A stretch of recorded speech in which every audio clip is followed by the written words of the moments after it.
दिनै बे थामथि गोरोबथायाव मा मोनखो मा मोनाखै आरो मानो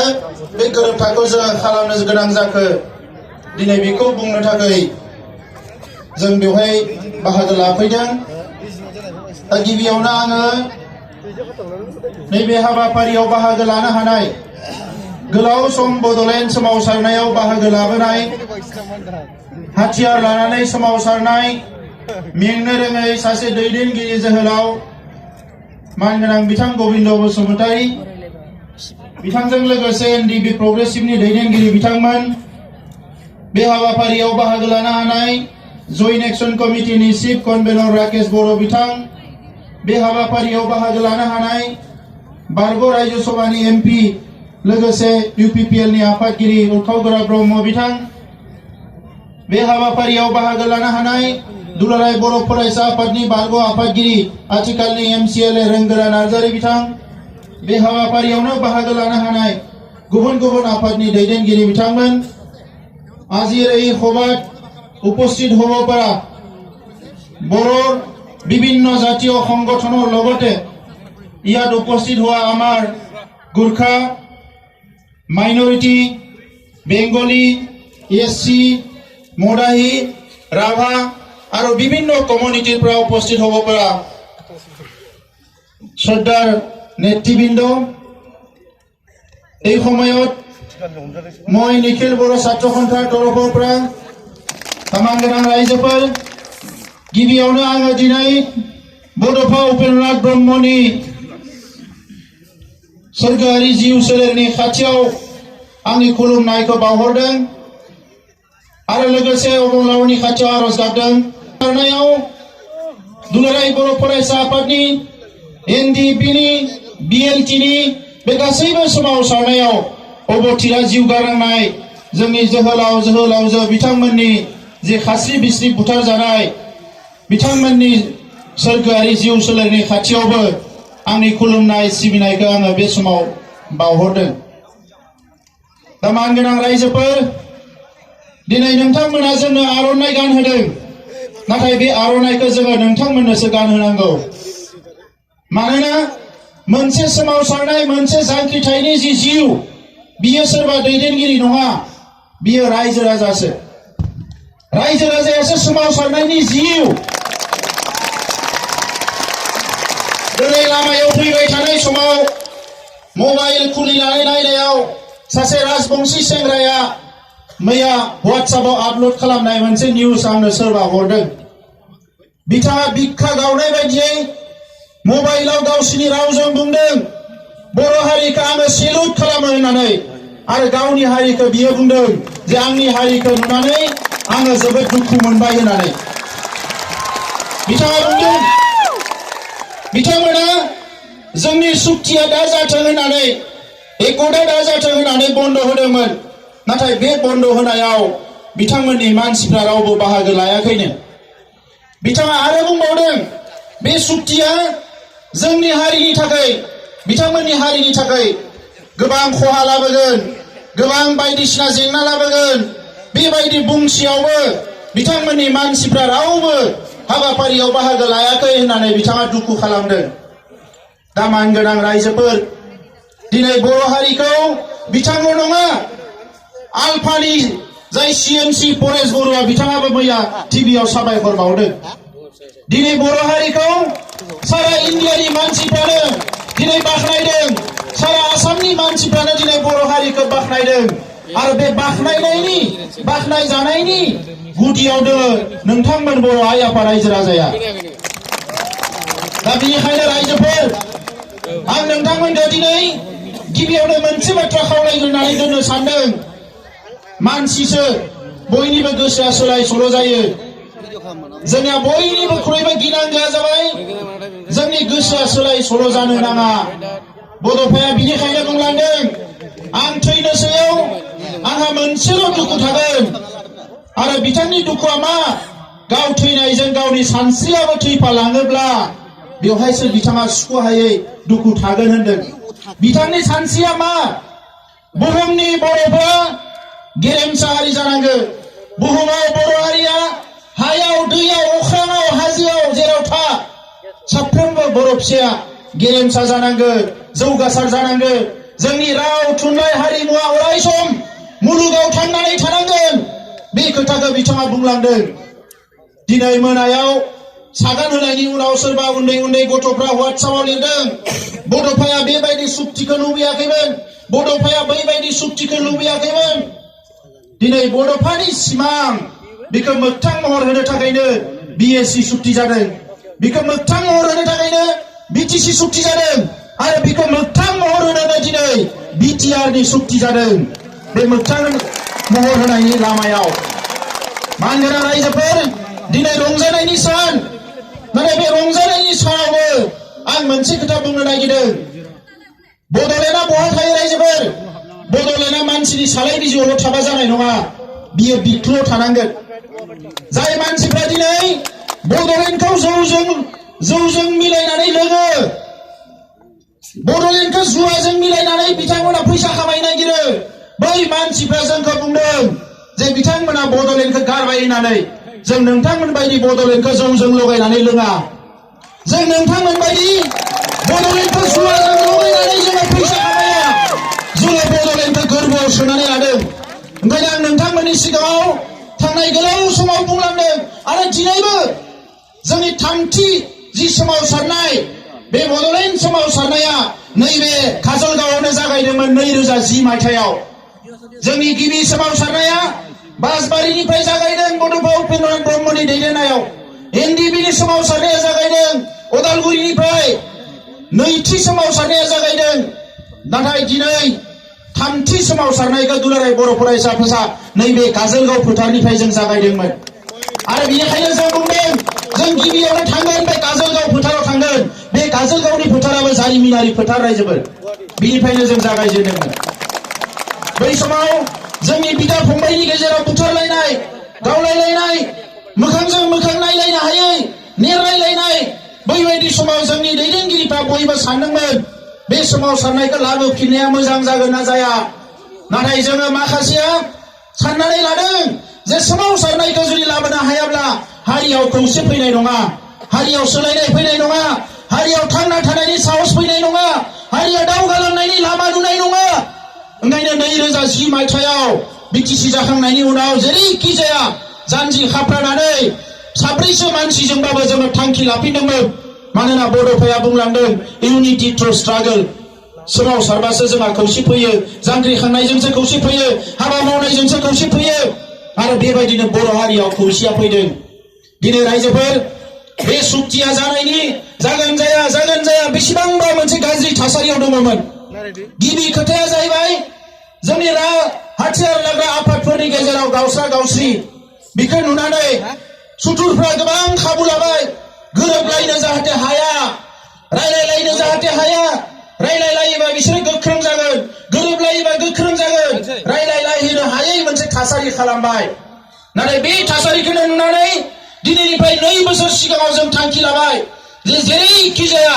सोरनिबा आथिं हमनानैबाबो, सोरखौबा खुलुमनानैबाबो, गाबख'नानै बिख'नानैबाबो खेबसेनि थाखाय मोनसे गोरोबथा खालामनाया जोबोद गोनां जाबाय। नङाबा बिदा फंबायनि गेजेरावनो गाबोन सोरबा बुलाय होगोन, गावलाय होफिनगोन। दा बेनि थाखायनो भारत सरकारनि गोबां एजेन्सिफोरजों रायलायै नैबे थासारिया जोंहा फैदों। दिनै जों साबायखर बावनांगोन। बे थासारिखौ बुजिनानै बिथां सावरायग्रा मोना म्यानमारनिफ्राय फैदों। दिनै जोङो साबायखर बावनांगोन। रन्जन दैमारि बिथाङाबो हाखु दाखुबाबो बिथांखौ बरनना लांनानै सागान होनाय मोनसे थासारि जादों। नाथाय बिथाङाबो सागान होनानै दिनै बिखौ मोगथां महर होबाय। जोङो दुलाराय बर' फरायसा आफाद, NDB प्रग्रेसिभ, जोङो मोनसे हाथियार लाग्रा संगठन आरो मोनसेया जाबाय गणतान्त्रिक संगठनब्लाबो कुनु सिमा दोनालासे बिदा फंबाय ज' फैनानै जों खामानि मावबोदों। दिनै बर'नि आफादफ्रा गासैबो बेयाव नोंथांमोना बाहागो लाबोदों। दा मानगोनां रायजोफोर, गुबुन हारिफ्रा मानो मानिदों? दिनै 20 बोसोर बारबाय NACNआ दाबो एकर्ड खालामनो हायाखै, बिसोरनि गेजेराव गोरोबलायनायखौ लाबोनो हायाखै। बिथांमोनाबो दिनै सावरायदों। आंनो गोबां नागा मानसिफ्राबो मेसेज हरदों, बोरै मावखो नोंथाङा? नोंथांजों जों रायलायनो लुबैयो, नागालेण्डआव फै, नोंथांजों रायलायगोन, जों थांनानै रायलायहैगोन। बोरै बे सुक्तिया जाखो, जों मानो खालामनो हायाखै सुक्तिखौ? बिथांमोना दिनै रायलायदों। आरो जोङो ओरैबायदि दुखुनांथाव दाख्लैबावै दिल्लीयाव बेसेबांबा गोबाव थाहैदों नाथाय सासेया सासेजों रायलायनो हानायनि परिबेस जोंनो सरकारा होआखै थेवबो बे सुक्तिखौ जों खालामनानै फैबाय आरो दिनै बन्द होग्राफ्रा नायबाय थाबाय टायार सावग्राफ्रा नायबाय थाबाय जोंनि हेंथा बुंग्राफ्रा नायबाय थाबाय रावबो जेबो खालामनो हायाखै जोङो सुक्ति होबाय आरो दिनै फैबाय बेवहाय जोङो दिनै नोंथांमोननि सिगाङाव गसंफैबाय दा मानगोनां रायजोफोर बिनिखायनो जोंनो मा नांगौ गोसोआव जोंनो आत्मबिश्वास नांगौ गावनि सायाव फोथायनाय लानांगोन हारिनि सायाव फोथायनाय लानांगोन जोङो बर' फिसा बर' बिमा बिफा बिब' बिनानाव फंबाय बिदा जोंहा साफ्रोमनि सायावबो बिश्वास दङ बिनिखायनो बे सोमावसारनायखौ जोङो जेरैखि जाया लांबाय थानो हागोन दा नंखायनो रायजोफोर सोरबा सोरबाया बुंनाय बायदि आलादा रायजोखौ गारबाय उमुखखौ गारबाय आलादा रायजोआ बिखायाव दङ जोंनि बिख्लोआव हाबनानै दङ बड'लेण्ड सोदोबा आरो बे बड'लेण्डआ मा बे हा दखलसे आं बुंदों नोंथांमोनखौ हाजोंल' बड'लेण्डखौ सुनो नाङा बड'लेण्डआ मा बड'लेण्डआ बर' हारि थांना थानायनि जिउ रेखा बे सोदोबजोंसो बर' हारिया थांनानै थायो ओंखायनो मोनसे समाव बड'लेण्ड अट'नमास काउन्सिल मोनसे समाव बड'लेण्ड टेरिटरियेल काउन्सिल आरो दिनै बड'लेण्ड टेरिटरियेल रिजन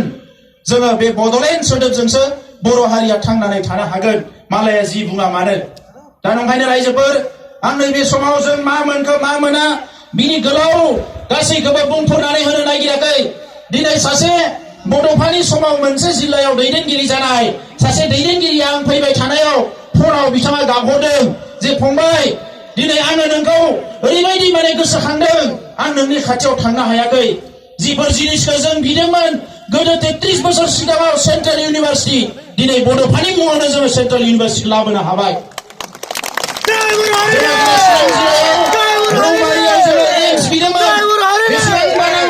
सरकारजों मोनसे स्टेटआव मोननै एम्स होनो हाया होननानै बिथांमोना बुंबाय जे एम्सआ मोननै होनो हाया गोबां इन्डियानि स्टेटफ्राव एम्स गैया जों बुंबाय एम्स होनो हायाबा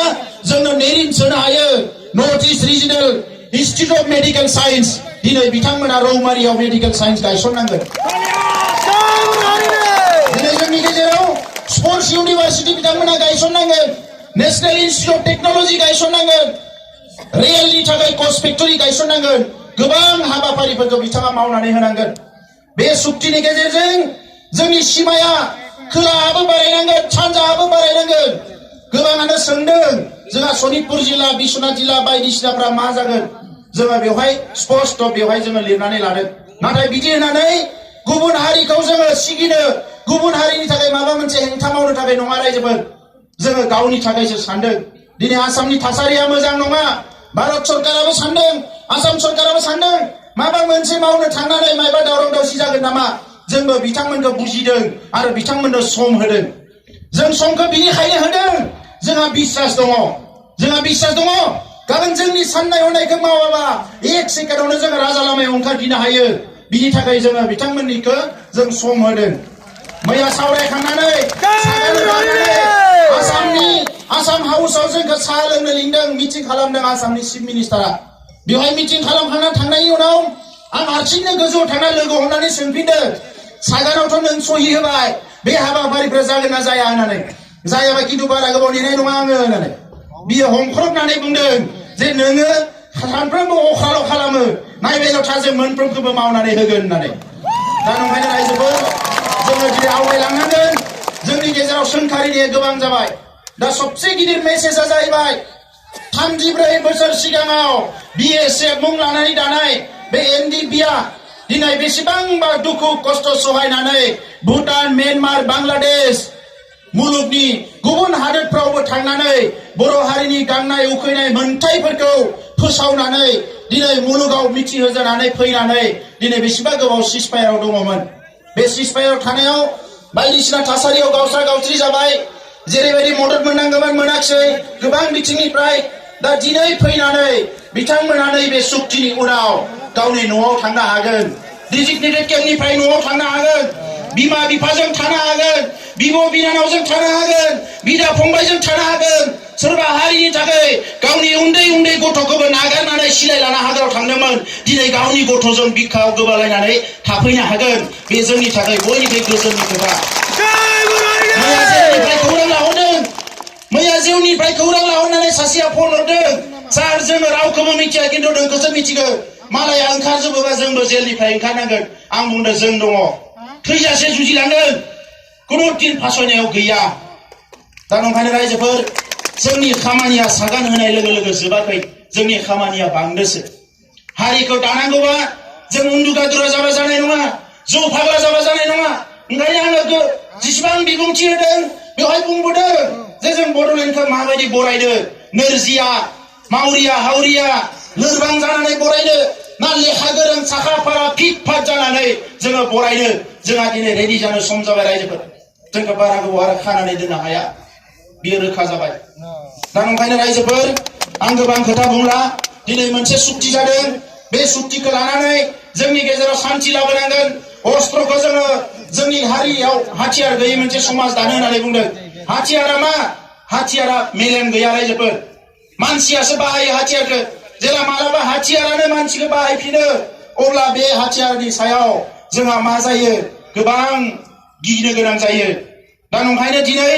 मोनसे समाव बे हाथियारजों सोमावसारदोंमोन बारा गोबाव सोमावसारालासिनो हाथियारा नोंनियाव थानाय माने समाजाव बिराद गाज्रि मोनसे थासारि लाबोयो दा नंखायनो बै सेंग्राफ्रा जायनिखि दिनै आर्मि स्टाइलाव थाबोबाय बिराद गोबाव बिसोर फैनानै गाबोन न'आव थांनांगोन समाजखौ जों मोजाङै दानांगोन बिथांमोननि रिलिफ रिहेबिलिटेसननि खोथाफ्रा बेवहाय लिरनाय दङ बेजों लोगोसे रायजो राजानि थाखाय गोबां बाथ्राफोर बेवहाय जौगानायनि बाथ्राफोर बेवहाय बे सुक्तियाव लिरनाय दङ डाइरेक्ट फान्डिं मोननायनि बाथ्रा लिरनाय दङ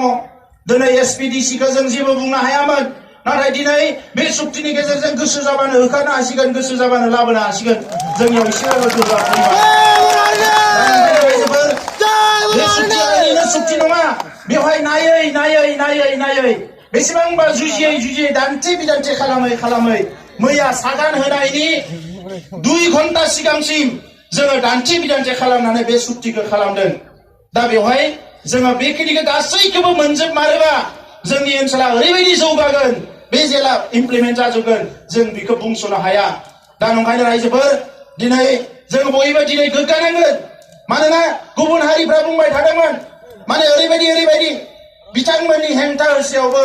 दिनै थैजासे जेल साजा फोसावनायनि उनाव रन्जन दैमारि बिथांखौ लांनानै बेयाव सागान हैनो गोनां जादों गभर्नमेन्टआ बे बर' हारिनि देरहानाय नैबे फोथारनिफ्रायनो बुंदोंमोन जोङो जुदि सोरबा जोहोलावखौ फासि होनाय जायोबा लाख मानसि ओंखारनानै जों बिदि हेंथा होगोन मैया टिभि चेनेलफ्राव बुंदों आंखौ नोंथाङा मा मानसि थैनायफोरनो जास्टिस होनो नागिरा नामा जास्टिस होनो नोंथाङा नागिरा नामा जास्टिस होनो सोर नागिरा जास्टिस होनो नागिरो बयबो नाथाय जास्टिस होनाया बेल' नङा जास्टिस होनायनि लामाया गोबां दङ सासेया साजा होबाय होननानै बिखौबो जोङो साजा होफिनबा बेल' जास्टिस जानो हाया बे खोथाखौ आं बिथांमोननो बुंदों दा नंखायनो रायजोफोर गोरोन्थिखौ जों मावनो नाङा मालाया गोरोन्थिखौ मावगोन जोङो दिनै खौसेयै मोनसे गोग्गो समाज दानांगोन बे सुक्तिखौ लानानै जोङो दिनै जोहोलावफोरखौ न'आव लाबोनो हानाय मोनसे थासारि फैबाय आं बिथांमोनखौ साबायखर बावदों गोसो गोरबोनिफ्राय आरो बिथांमोनखौबो आं खावलायदों जे संग्रामखौ लांनो थाखाय सोरनियावबा थाखा फैसा बिनो गोनां जाबाय सोरनोबा मेगन गोजा नायनो गोनां जाबाय सोरखौबा सिगिनो गोनां जाबाय सोरखौबा बोथ्रोदनो गोनां जाबाय नाथाय सुक्ति खालामखांनायनि उनाव जाहाथे बे आखलखौ बयबो नागारो जों मोनसे मोजां समाज दानांगोन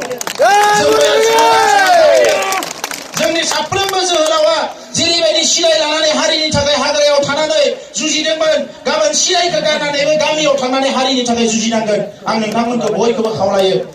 आरो हारिनि सुबुंफ्राबो बै सिलाय लानाय समाव सोरखौबा माबा रागा जोंनानै बायदिसिना आखलनि थाखाय बायदिसिना खोथानि थाखाय रायफ्लांबाय बुफ्लांबाय बायदिसिना आखल देखायबाय नोंथांमोना गावनि बिदा फंबाय होननानै निमाहा होनानै गासैखौबो बोजबनानै लानांगोन रायजोफोर जों बेबायदिसो समाज नागिरदों बिदा फंबाय गासैबो खौसेयै ज' नों दा आं नागार समाज दानायनि खोथाखौसो जों रायलायदों आं बेखिनिखौनो बर' रावाव बुंनो सानबाय बिनि उनाव फैगौ 7 अक्ट'आव भारतनि प्रधान मन्त्रि आरो हम मिनिस्टारा क'क्राझाराव फैगोन जों जे माबा मोनसे मोजां खामानि मावबाय बे खामानि मावनायखौनो मोजाङै आरोबा गावसोरनि खोथाजों बुंनो थाखाय बिथांमोना फैगोन आरो बैखालिबो जोङो खमसे खम 5 लाख